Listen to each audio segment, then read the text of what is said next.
I am P. Ray of the 37th Ward. Chicago Red is our organization. Because we started this session with a prayer, I want to start my comment with a scripture. 1 Timothy 5:8 says, "But if any provide not for his own, and specifically for those of his own house, he hath denied the faith and is worse than an infidel." So I want to talk to y'all today about not going to hell. In the 37th Ward, there was a family, the Jones family. Amarie Jones was standing in her family building that they've owned for 40 years, doing a TikTok dance with her mother. A bullet came through the window, hit her in the neck. She fell to the ground in front of her mother and bled to death.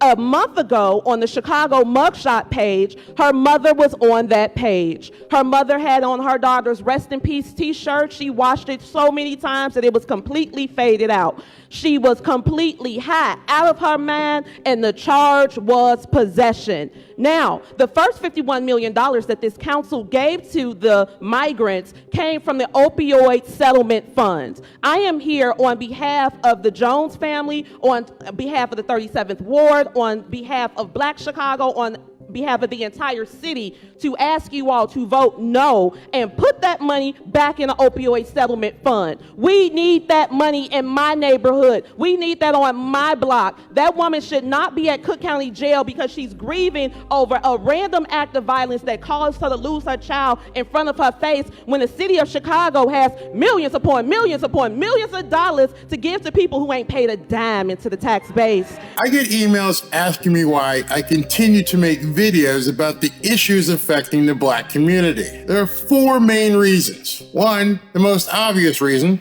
I'm Black. Number 2, what the government is doing in the Black community with these so-called newcomers is an absolute travesty. Number 3, the Black community has been a demographic that the left could count on as a voting bloc for years. But things are changing right now, which means the more Black people we can get to realize that they've been bamboozled and hoodwinked by the left, the better the chance for Donald Trump to win. Number 4, and this is very important for the white viewers watching this video to understand, if allowed to continue, the government will drain your bank account to help fund these newcomers. While this video here highlights what's going on in Chicago, it's actually happening in blue cities across the country. The newcomers are taking precedence over Americans, and we're being forced to pay more and more of the bill. We've been in my building for 52 years. We're about to pay some more taxes. The Jones family has been in their building for 45 years,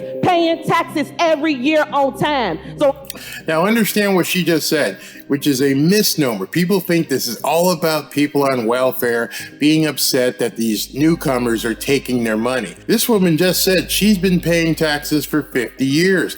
The woman she talked about earlier has been paying taxes for 40 years. So these aren't people who have been on the government dole for decades. I'm asking y'all to use our tax money for our people. We need it. We got people leaning, we got people rocking, we got overdosing, we got pass out lines. So what she's saying, leaning, rocking, those are all what people who are basically strung out on fentanyl and other drugs are doing when they're in the streets doing that kind of stuff. That's rocking. On the west side, Mayor Johnson, you know exactly what I'm talking about. We need the money for us. We need opioid treatment on the west side of Chicago. We are the headquarters of the cartel, and everybody in here knows it. They selling more drugs than the law can allow, and y'all giving money back to them because they traffic those people up here, so we paying them going and coming. Absolutely. Bingo, she's got it. And notice what her hat says. It doesn't say the full slogan, but it's close enough. And that's gotta rile some of these progressive nuts up to no end. Absolutely not. We pay too much. It costs too much money to live in this city. Help Wanda Jones. Help every other grieving mother who feels like she has to go get high to get over the loss of her child. This is a woman who lived in that house. She still sleeps in that living room where her daughter passed out and bled to death. So I'm asking y'all to say no, put these people on the back burner, and put the money back in the opioid fund. We need that money. Thank y'all. You go, girl. Absolutely correct. Why are you putting these newcomers to the front of the line and basically just tearing apart your Black communities because you don't need them, because you've counted on them. They've always been there for you, and now you're just discarding them like they're some sort of leftovers that you don't want to eat anymore. If people in deep blue Chicago are noticing what's going on and are putting on the red hat, you have to believe that the storm clouds of revolution are on the horizon. And what you're also seeing is an American government that recognizes that this isn't popular, and they're doing it anyway, and they don't care what you think. They are going to do what they want, or perhaps what they've been told to do. Chicago, one city in America is being told you have to shoulder the burden of $120 million to make sure that these newcomers are taken care of. And we don't care if you have to take the money from a different budget that was going to help a community, if it was some sort of opioid thing that people were using to help stop the drug flow.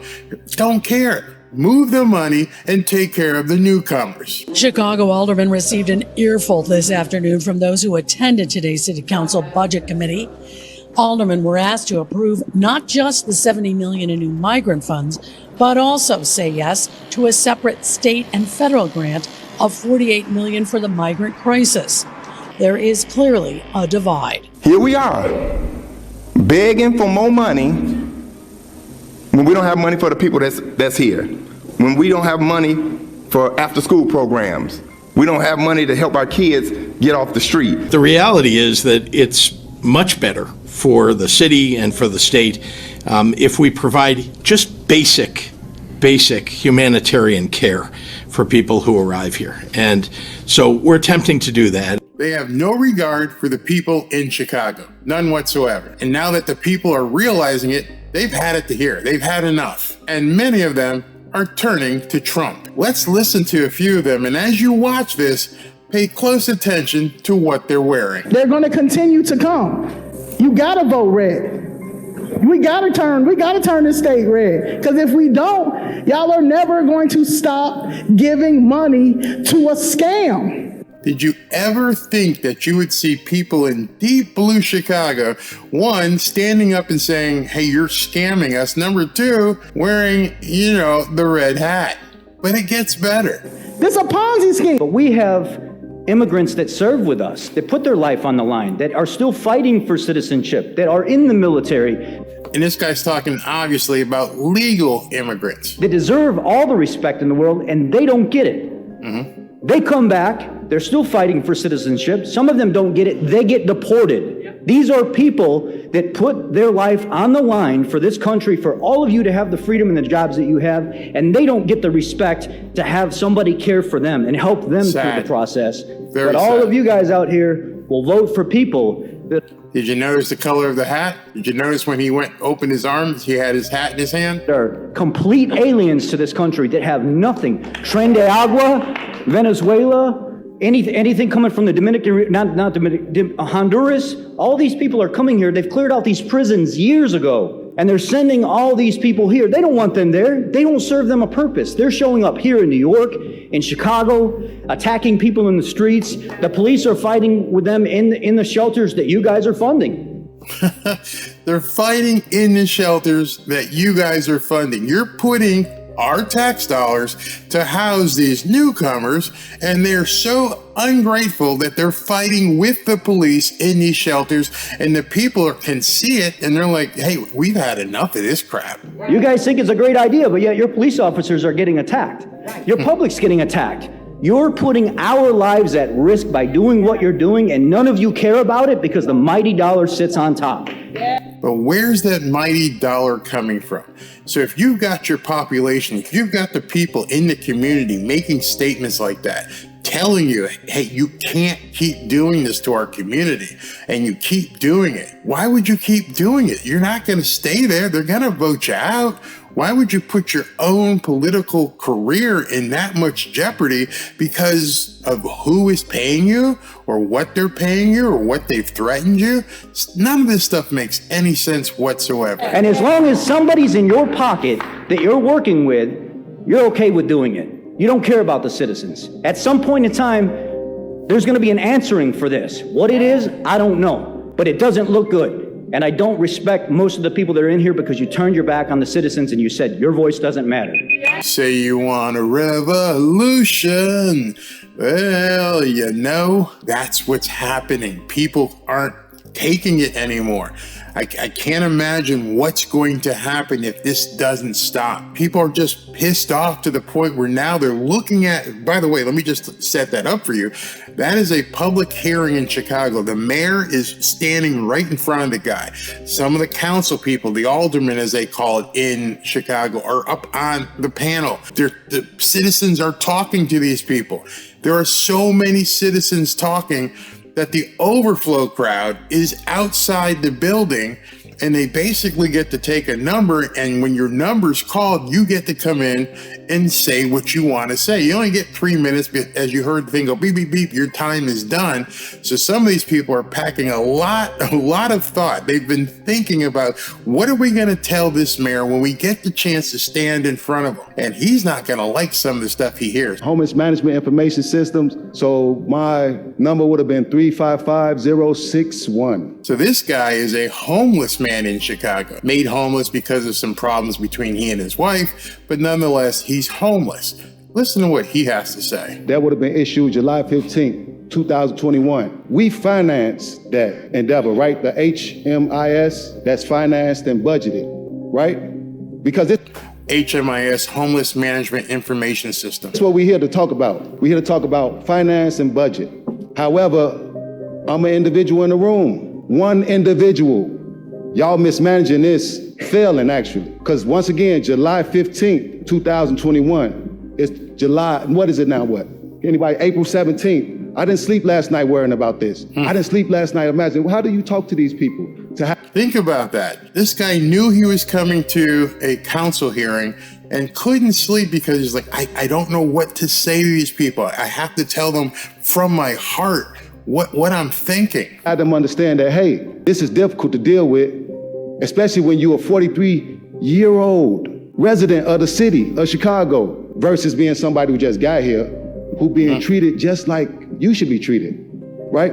So he's recognized that these newcomers, per se, are now getting the treatment much better than this homeless guy has gotten. They're the ones staying in the Ritz. He's not staying in the Ritz. They're the ones who are getting the EBT cards. They're the ones who are getting the cash ATM cards, not the homeless in the city.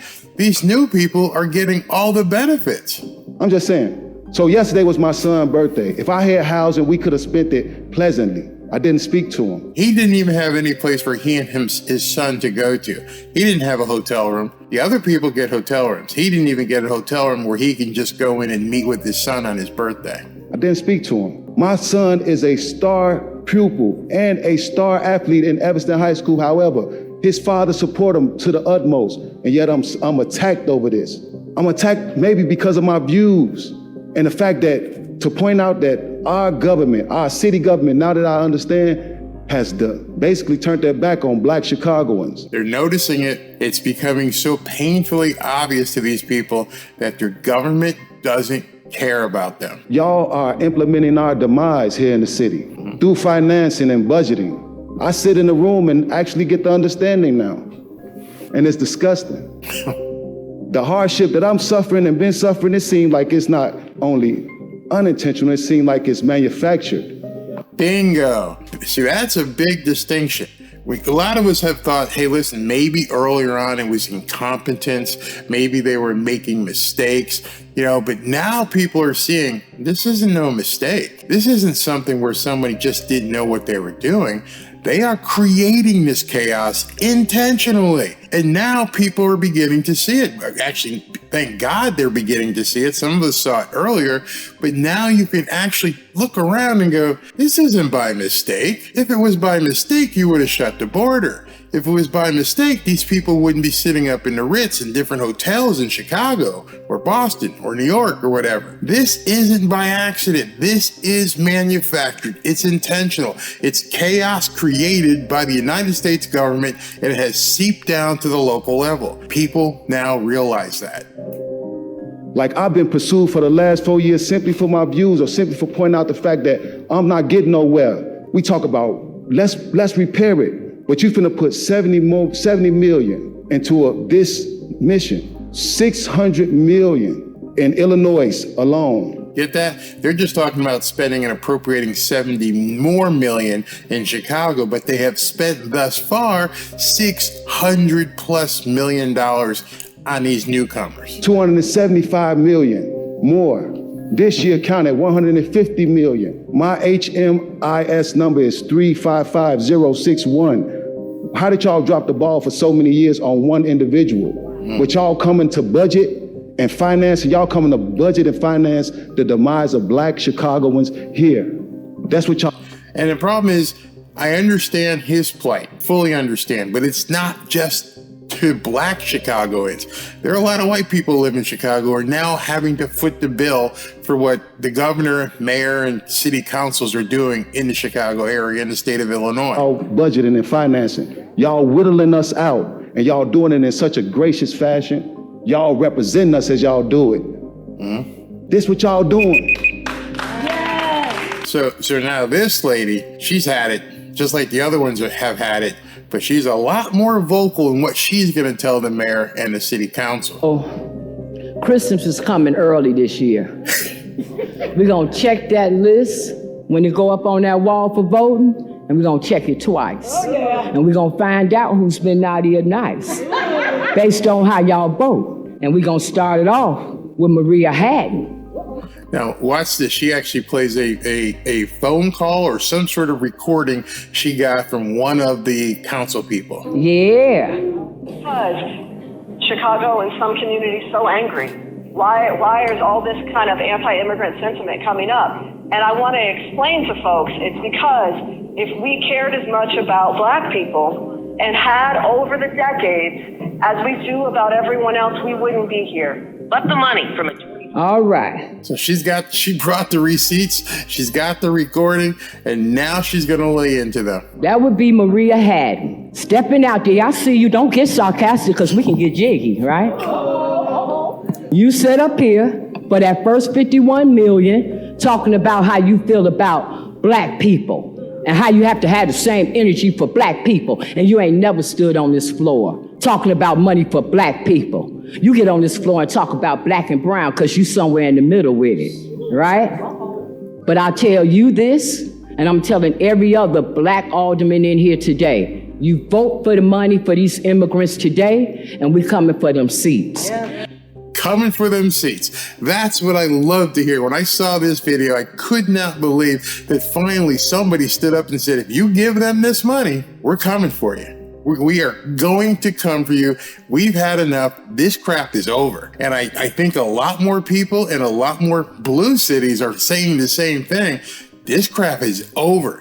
You got to end it. We're not going to take this crap anymore. And this is where I think it crosses basically the color line. Well, it's directly affecting the people in Chicago. It's directly affecting all of us, white, Hispanic, Black. Our government is no longer working in America's best interests.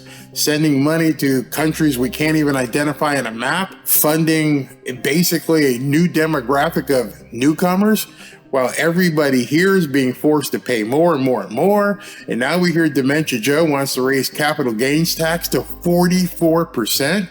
Understand that. If he raises capital gains taxes to 44%, that means effectively people in places like California, New York, Boston are going to be paying in excess and close to 60% of their income in one way or another to the government. 60% of the income going to a government that doesn't look out for your best interest anymore. Are you okay with that? I'm not. In fact, one of the things he's proposed is to put a 25% capital gains tax on money that hasn't even been realized. They are going to impute what you think, or what they think rather, something is going to spin off. Hey, you bought this business, you bought this certain thing here, you invested in this stock. I understand right now it's at X, but we think it's gonna go to Y, and we're gonna tax you on that difference, even though you haven't received that money yet. You bought a stock for 100. You think that stock is gonna go to 200. That means you made $100, but it's still only at 100 right now. It might go up and down, but right now it's still only at 100. It may go down to 80, but we think it's going to get to 200. So we're going to tax you as if you already got the 200. That's his proposal. Don't believe me? Go look it up. They want to do 25% on perceived capital gains in the future. It's friggin' insane. It's time that more people speak like this woman and say, we got to get you the hell out of here. You can believe that. You're going to stop pimping the black people's plight to get brown people, as y'all call it, money. You're going to give us our press conference up there on the 3rd floor, keep talking to the mayor's boy with the clink clink from his past. That's why he got to do what the mayor say do. Went to Him jail. and a lot of other ones in here with these shady pasts. That's why you got to vote the way that you vote. But all of us ain't got shady passes.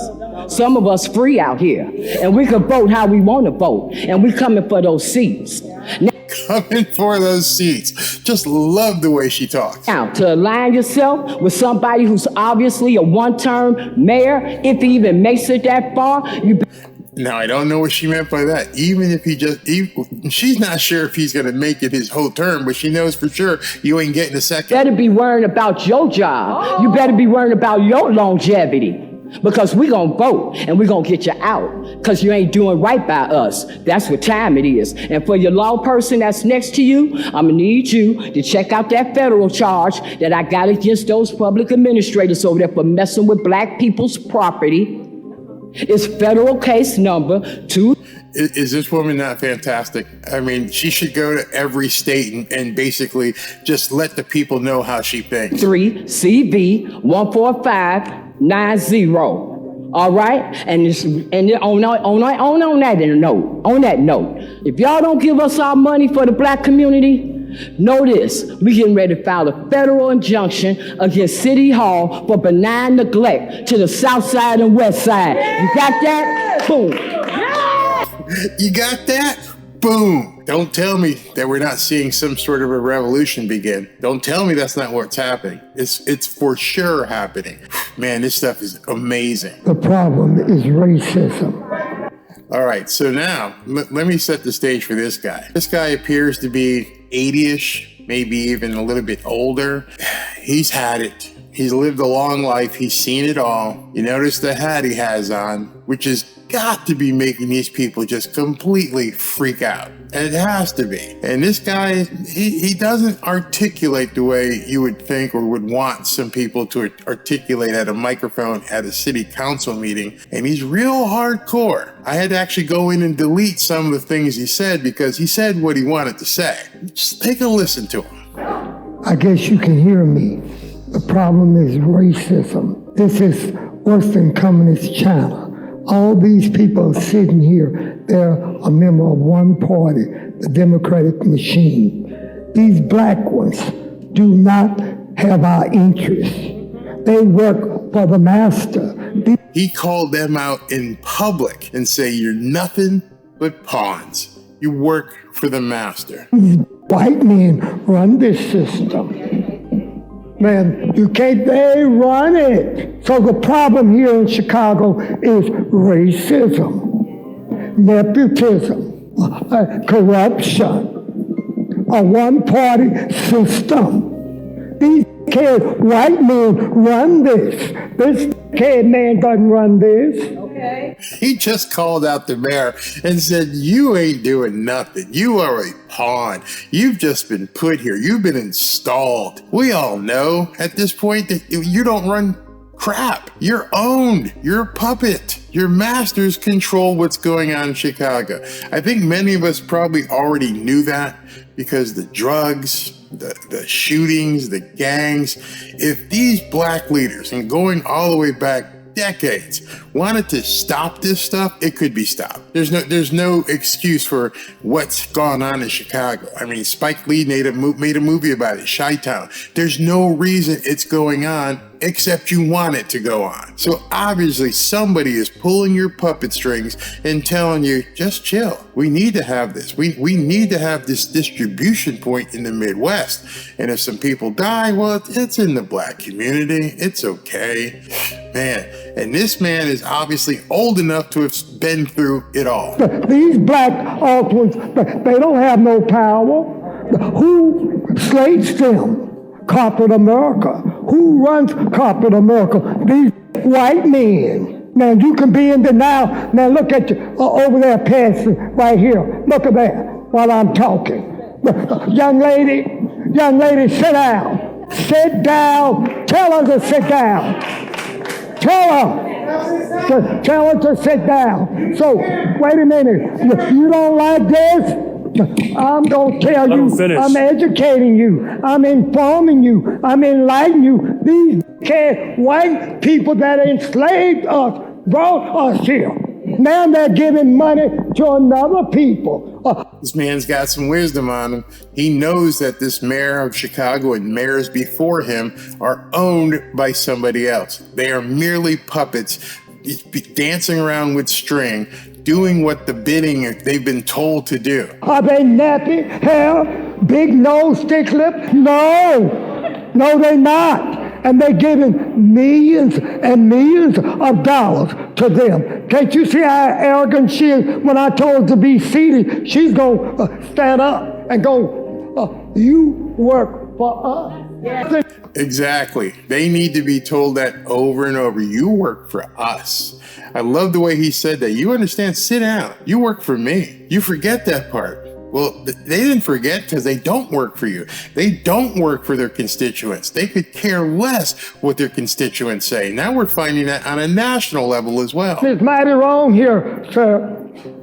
We're still on the white man's plantation. Boom. I've used that term many, many times, and I don't think enough people understand. Yep, they're still on the plantation, but obviously there's a number of these people who are breaking the chains and like, I've had enough. I'm running. I am fleeing from this plantation mindset. And I urge black people to be selfish. Are selfish people. Self-preservation is the first law of nature. Focus on you. They're giving millions. They're showing you better than they can tell you. They're showing you by giving. They're not giving no money to them. These white men. I love what he said. They're showing you better than they can tell you. If you just look, if you just sit back and go, this doesn't make any sense, it's because they're showing you. They don't have to say it out of their mouths. People are starting to recognize across the country at this point. I don't care if you're white, black, green, yellow, monster. It doesn't matter. I don't care if you crawl out from underneath the bed. You are now being shown what these people are all about. They don't care. We're still on the plantation. Obviously, the people of Chicago don't want to see any more of this crap. They have seen the light. They are going to do their best to vote these people out. And I'm pretty sure that the words that these people are saying are words that these black politicians in Chicago who have been responsible for keeping these people in place for decades have never heard before. But now they're hearing it loudly and in big numbers. But they don't care. A divided city council took up two issues, both of them committing millions of dollars to subjects important to the mayor and the city's progressive caucus. I'm not voting no because I don't like someone. I'm voting no because no one bothered to try to help me. The taxpayers of the city of Chicago are about to get hit, and they're about to get hit hard. And they're going to get hit from all angles. We need to pump the brakes on this bus before we go over the financial cliff. A few moments later. The council approved the $70 million. The city council passed the $1.25 billion bond measure by a vote of 32 to 17.